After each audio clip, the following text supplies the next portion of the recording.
السلام علی رسول الکریم اما بعد فاعوذ باللہ من الشیطان الرجیم بسم اللہ الرحمن الرحیم اذ قال اللہ یا عیسی ابن مریم اانت قلت للناس اتخذونی وأمی الہین من دون اللہ قال سبحانک ما یکون لی ان اقول ما لیس لی بحق ان كنت قلت فقد علمته تعلم ما في نفسی ولا اعلم ما في نفسک انک انت علام الغیوب ما قلت لهم الا ما امرتنی به ان اعبدوا اللہ ربی وربکم وكنت علیم شہیدا ما دمت فیہم فلما توفیتنی كنت انت الرقیب علیہم وانت على كل شيء شہید ان تعذبهم فانهم عبادک وان تغفر لهم فانک انت العزیز الحکیم صدق اللہ و مولانا العظیم۔ سورہ مائدہ پارہ نمبر 7 آیت نمبر 116، 17 اور 18۔ ترجمہ: جب اللہ فرمائے گا اے مریم کے بیٹے عیسیٰ، کیا تو نے لوگوں سے کہا تھا کہ اللہ کے سوا مجھے اور میری ماں کو معبود بنا لو؟ تو عرض کریں گے اے اللہ تو پاک ہے، میرے لیے ہرگز جائز نہیں کہ میں وہ بات کہوں جس کا مجھے کوئی حق نہیں۔ اگر میں نے ایسی بات کہی ہوتی تو تجھے ضرور معلوم ہوتی۔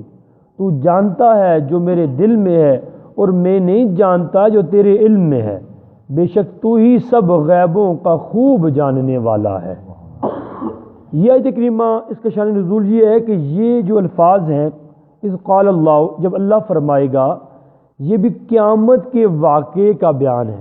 قیامت کے دن یہ واقعہ پیش آئے گا، بروز قیامت عیسائیوں کی سنجرش یعنی ان کی پکڑ کے لیے اللہ تبارک و تعالیٰ حضرت عیسیٰ علیہ السلام سے فرمائے گا اے مریم کے بیٹے عیسیٰ، کیا تو نے لوگوں سے کہا تھا کہ اللہ کے سوا مجھے اور میری ماں کو معبود بنا لو؟ اس خطاب کو سن کر حضرت عیسیٰ علیہ السلام کانپ جائیں گے اور عرض کریں گے اے اللہ عز و جل، تو تمام نقائص و عیوب سے پاک ہے اور اس سے بھی کہ کوئی تیرا شریک ہو سکے۔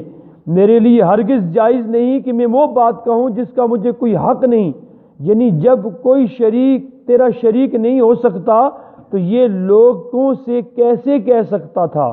اگر میں نے ایسی بات کہی ہوتی تو تجھے ضرور معلوم ہوتی۔ تو جانتا ہے جو میرے دل میں ہے اور میں نہیں جانتا جو تیرے علم میں ہے، بے شک تو ہی سب غیبوں کا خوب جاننے والا ہے۔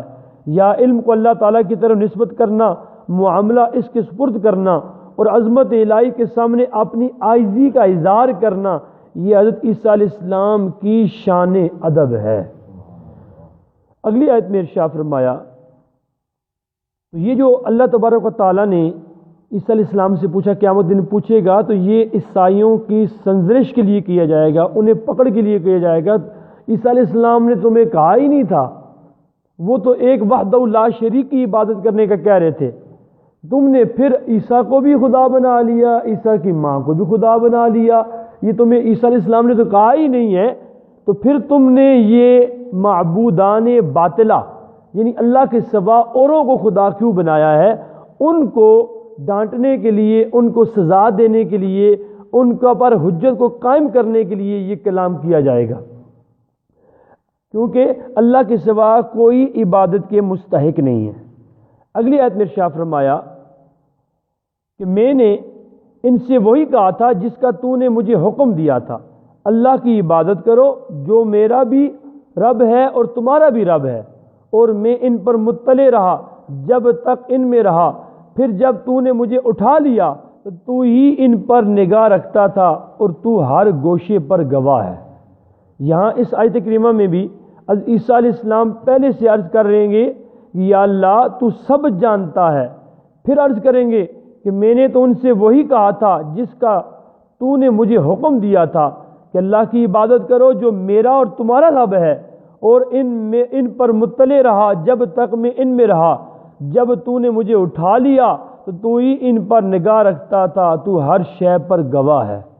اب اس میں لفظ استعمال ہوا قرآن کریم میں آیت مبارکہ توفیتنی، تو نے مجھے اٹھا لیا۔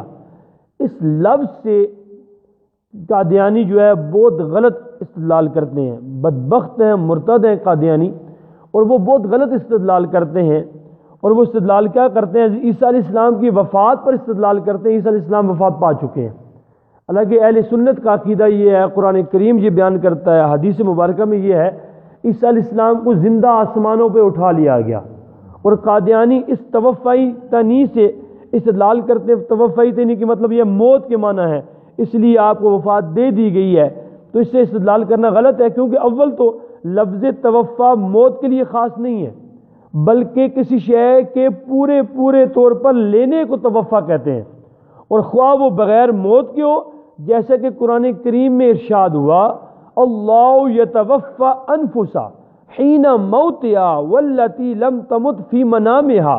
ترجمہ، اللہ جانوں کو وفات دیتا ہے جب ان کی موت کے وقت، اور جو نہ مرے انہیں ان کے سوتے وقت۔ اللہ وفات دیتا ہے جانوں کو، جو مر جائیں تو انہیں موت کے وقت، جو نہیں مرتی سوتے وقت انہیں وفات دیتا ہے۔ تو سونا بھی ایک قسم کا کیا ہوتا ہے؟ نیند بھی موت ہے۔ اس لیے جب ہم سوتے ہیں دعا کیا کرتے ہیں؟ اللہم بسمک اموت و احیا۔ جب اٹھتے ہیں دعا کیا کرتے ہیں؟ الحمدللہ الذی احیانا بعدما اماتنا و الیہ النشور۔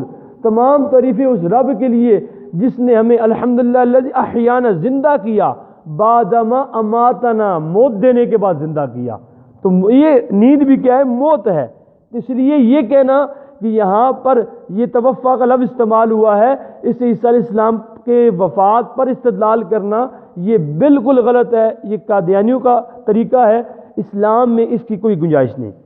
اور دوسرا یہ کہ جب یہ سوال و جواب روز قیامت کا ہے تو لفظ توفا موت کے معنی میں بھی فرض کر لیا جائے، جب بھی حضرت عیسیٰ علیہ السلام کا آسمانوں سے زمین پر تشریف لانے سے پہلے وفات پانا اس سے ثابت نہ ہو سکے گا۔ قرب قیامت میں تشریف لائیں گے، آپ دجال کو قتل کریں گے، آپ کی قیادت میں مسلمان ہوں گے، امام مہدی تشریف لائیں گے، یہ قیامت کی ساری نشانیاں پوری ہوں گی، آپ شادی کریں گے، آپ کی اولاد ہوگی، اس کے بعد آپ کا ظاہری وصال ہوگا۔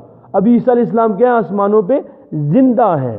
اور مزید اس پر پوری تفصیل دیکھنا چاہتے ہیں، بڑی پیارا رسالہ ہے سیدی اعلیٰ حضرت امام احمد رضا خان علیہ رحمت الرحمن کا العطایہ نبویہ فی فتاوی رضویہ کے اندر جلد نمبر 15 کے اندر اعلیٰ حضرت نے ایک رسالہ لکھا ہے، الجراز الدیانی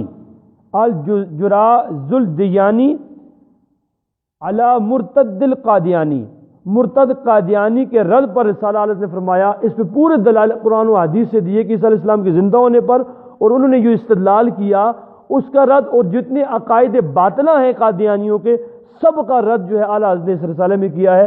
العطایہ نبویہ فی فتاوی رضویہ کی 15ویں جلد میں یہ موجود ہے، وہاں سے اس کا مطالعہ کیا جا سکتا ہے۔ اگلی آیت میں ارشاد فرمایا، اگر تو نے عذاب دے تو وہ تیرے بندے ہیں، اگر تو نے بخش دے تو بے شک تو ہی غلبے والا حکمت والا ہے۔ عیسیٰ علیہ السلام کو معلوم ہوگا کہ قوم میں بعض لوگ کفر پر مصر ہیں، بعض شرف ایمان سے مشرف ہوئے، اس لیے آپ علیہ السلام کی بارگاہ الہی میں یہ عرض ہے، ان میں جو کفر پر قائم رہے ان پر تو عذاب فرمائے تو بالکل حق و بجا اور عدل و انصاف ہے، کیونکہ انہوں نے حجت تمام ہونے کے بعد کفر اختیار کیا، اور جو ایمان لائے انہیں بخشیے تو تیرا فضل و کرم ہے، تیرا ہر کام حکمت والا ہے۔ اب یہ انبیاء نے اپنی اپنی امت کے بارے میں دعائیں کی ہیں۔ عیسیٰ علیہ السلام کی دعا یہ تھی، ابراہیم علیہ السلام نے دعا کی ہے، آئیے آمنہ کے لال صلی اللہ تعالی وسلم نے دعا فرمائی ہے اپنی امت مرحومہ کے حق میں۔ اب انبیاء کیا دعا فرماتے ہیں، حضور نے کیا دعا فرمائی، وہ بھی سنتے ہیں۔ نبی کریم صلی اللہ تعالی وسلم نے جب بھی اس آیت مبارکہ کو پڑھا تو اللہ کی بارگاہ میں اپنی امت کے لیے دعا فرمائی۔ حضرت عبداللہ بن عمر بن عاص رضی اللہ تعالیٰ عنہما فرماتے ہیں، سرکار دو عالم صلی اللہ تعالی وسلم نے قرآن پاک میں سے حضرت ابراہیم علیہ السلام کے اس قول کی تلاوت فرمائی، رب انہن اضلن کثیرا من الناس فمن تبعنی فانہ منی، اے میرے رب ان بتوں نے بہت سے لوگوں کو گمراہ کر دیا ہے، جو شخص میری پیروی کرے گا وہ میرا راستے پر ہے۔ وہ آیت پڑھی جس میں عیسیٰ علیہ السلام نے کا یہ قول تھا، ان تعذبہم فانہم عبادک وان تغفر لہم فانک انت العزیز الحکیم، اے اللہ اگر تو ان کے عذاب دے تو یہ تیرے بندے ہیں، اگر تو انہیں بخش دے تو غالب حکمت والا ہے۔ یہ آیتیں پڑھنے کے بعد پھر حضور نے اپنی امت کے لیے دعا فرمائی۔ نبی رحمت صلی اللہ تعالی وسلم نے دعا بلند کر دیے، ہاتھ اٹھا دیے دعا کے لیے، اور روتے ہوئے عرض کرنے لگے اے اللہ میری امت، اے اللہ میری امت، رب حبلی امتی، اے اللہ میری امت میرے حوالے فرما دے۔ اب روتے رہے، یہاں تک کہ اللہ تعالیٰ نے جبرائیل علیہ السلام کو بھیجا، اے جبرائیل محمد صلی اللہ علیہ وسلم کے پاس جا، ان سے معلوم کرو، حالانکہ اللہ خوب جانتا ہے، اللہ خوب جانتا ہے کہ ان پر اس قدر گریہ کیوں طاری ہے۔ نبی کریم صلی اللہ علیہ وسلم کی خدمت میں حضرت جبرائیل علیہ السلام حاضر ہوئے، حضور اقدس صلی اللہ علیہ وسلم نے معلوم کر کے اللہ کی بارگاہ میں جواب عرض کر دیا، حالانکہ اللہ خوب جانتا ہے۔ اللہ تعالیٰ نے حضرت جبرائیل سے فرمایا اے جبرائیل محمد صلی اللہ علیہ وسلم کے پاس جاؤ، ان سے کہو کہ آپ کی امت کی بخشش کے معاملے میں ہم آپ کو راضی کر دیں گے، آپ کی امت کی بخشش کے معاملے میں ہم آپ کو راضی کر دیں گے اور آپ کو رنجیدہ نہیں کریں گے۔ اس حدیث مبارکہ میں بہت سے ہمارے عقائد بھی ثابت ہوتے ہیں اور بہت سی چیزیں معلوم ہوتی ہیں۔ نمبر ایک، نبی کریم صلی اللہ علیہ وسلم اپنی امت پر کمال درجے کے شفیق و مہربان تھے، کمال درجے کے۔ پیدا ہوئے سر سجدے میں ہے تو یہی لفظ تھا رب حبلی امتی، اے اللہ میری امت میرے حوالے فرما دے۔ معراج پہ تشریف لے کے گئے، وہاں بھی رب حبلی امتی، اے اللہ میری امت میرے حوالے فرما دے۔ جب غاروں میں جا کر رو رو کر یہ کی دعا تھی، یا اللہ میری امت میرے حوالے فرما دے۔ اور پتہ چلا امت کی بھلائی اور بہتری میں کوشاں رہتے تھے، اور آپ علیہ السلام نے اپنی امت کے لیے کسی شرط اور قید کے بغیر بخشش کی دعا مانگی ہے۔ عیسیٰ علیہ السلام نے فرمایا یا اللہ تو بخش دے، تیرے بندے ہیں۔ حضور نے فرمایا یا اللہ میری امت، یا اللہ میری امت، کوئی قید نہیں لگائی۔ تو اللہ نے فرمایا ہم آپ کی امت کی بخشش کے معاملے میں آپ کو راضی فرما دیں گے۔ اس امت مرحومہ کے لیے عظیم بشارت ہے، اللہ تعالیٰ اس امت کی بخشش کے معاملے میں اپنی حبیب صلی اللہ تعالی وسلم کو راضی فرمائے گا۔ اللہ تعالیٰ کی بارگاہ میں اس کے حبیب صلی اللہ علیہ وسلم کا مقام بہت بلند ہے۔ جب کچھ جاننے و سب کچھ جاننے والا ہونے کے باوجود حضرت جبریل کو اللہ تعالیٰ نے آپ علیہ السلام کی بارگاہ میں بھیجا، اور ان سے آپ صلی اللہ علیہ وسلم کی عظمت اور شرف کا اظہار ہوتا ہے، آپ کی عظمت اور شرف کو ظاہر فرمایا۔ نمبر 4، نبی کریم صلی اللہ تعالی علیہ وسلم اللہ تعالیٰ کی بارگاہ میں مقبولیت کے اتنے اعلیٰ مقام پر فائز ہیں کہ اللہ تعالیٰ آپ کی عظمتوں کو ظاہر فرماتا اور آپ کو راضی فرماتا ہے۔ اعلیٰ حضرت خوب فرماتے ہیں ہم ہیں انہی کے ہیں، ہم ہیں انہی کے، وہ ہیں تیرے تو ہوئے ہم تیرے، ہم ہیں ان کے، وہ ہیں تیرے تو ہوئے ہم تیرے، اس سے بڑھ کر تیری سمت اور وسیلہ کیا ہے۔ ان کی امت میں بتایا انہیں رحمت بھیجا، ان کی امت میں بنایا انہیں رحمت بھیجا، ان کی امت میں بنایا انہیں رحمت بھیجا، یوں نہ فرما کہ تیرا رحم میں دعویٰ کیا ہے۔ یا اللہ ہم سب کو بھی سرکار دو عالم صلی اللہ تعالی علیہ وسلم کی شفاعت عطا فرما۔ صدقہ پیارے کی حیا کا نہ لے مجھ سے حساب، صدقہ پیارے کی حیا کا نہ لے مجھ سے حساب، بخش دے پوچھے لجائے کو لجانا کیا ہے۔ اللہ تعالیٰ کی بارگاہ میں دعا ہے اللہ تبارک و تعالیٰ حضور کی شفاعت میں ہمیں بھی حصہ عطا فرمائے، آمین بجاہ النبی الامین صلی اللہ تعالی علیہ وسلم۔